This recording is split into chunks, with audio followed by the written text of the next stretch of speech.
If I were to ask you who was a famous Jewish convert in Jewish history, you might say Ruth.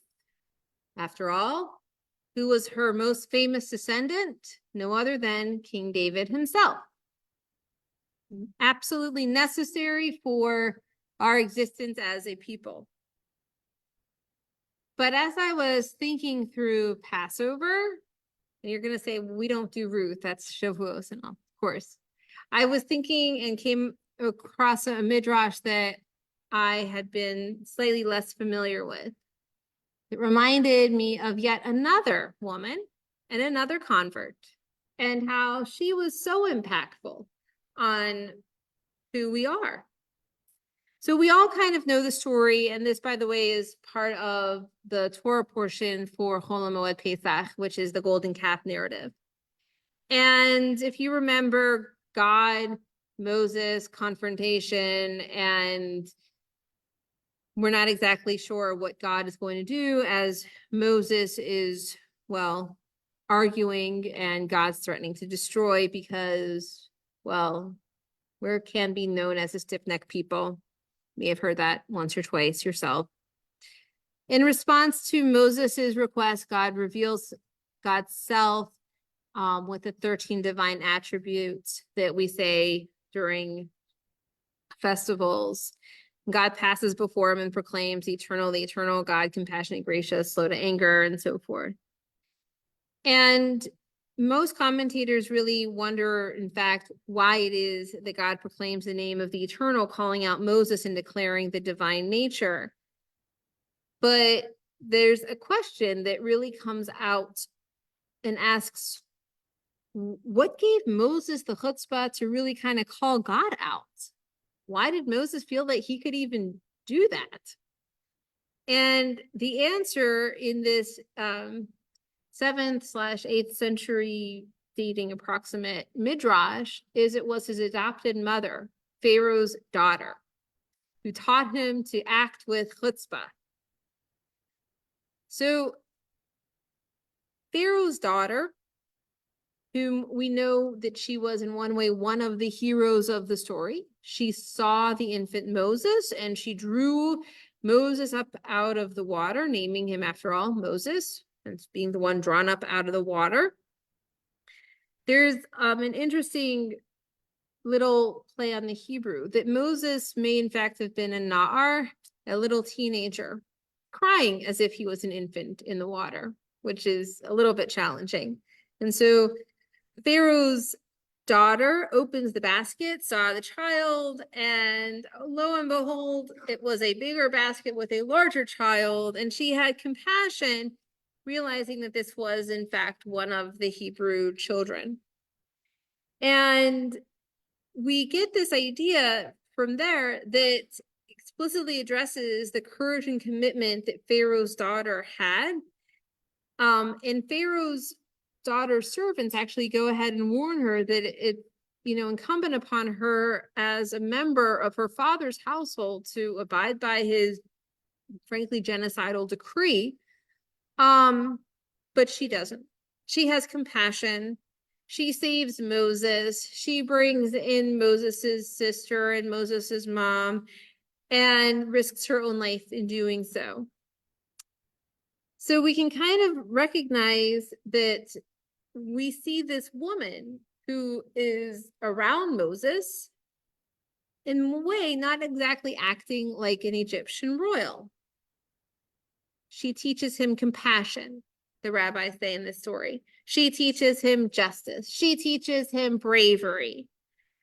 And the rabbis went on to say that she became a righteous convert. So righteous that God gave her a name, Bat-Yah, daughter of God, Bat-Yah, excuse me. So you see that in this case, Moses, we read at the conclusion of the Midrash, Moses was not your son, yet you called him your son, and although you're not my daughter, I will call you my daughter. This is God speaking.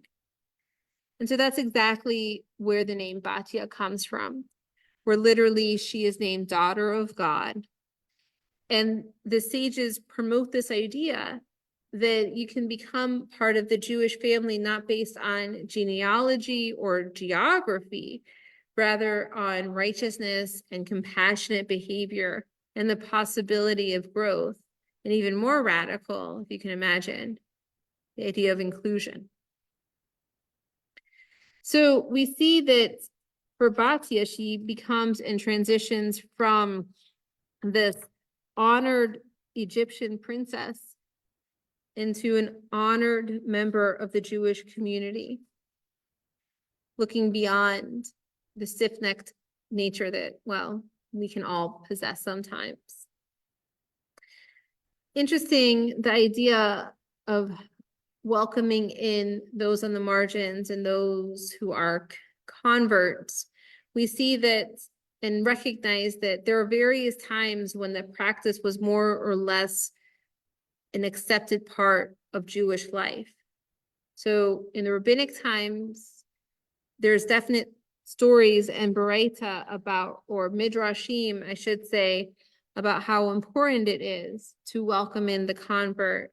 And with a famous story coming from the Talmud, that regarding a potential convert who comes to the court, we see and ask him or her, why did they want to convert? And they usually express some sort of excitement or glee. Another midrash adds that these were the people who studied so much that in fact they may have more knowledge than other Jews. And I can say that that midrash is still applicable to life today.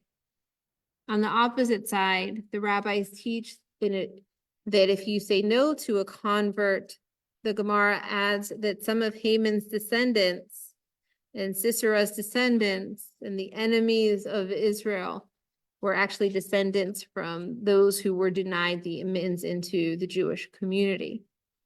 I'm not sure if that's necessarily true, but I think what the rabbis were ultimately getting at is that if somebody wants to be a part of us, all the more so should we open the doors.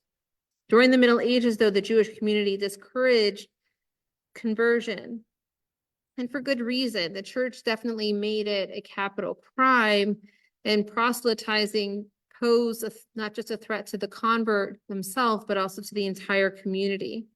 And the same was no less true of those who lived in lands controlled by Muslims.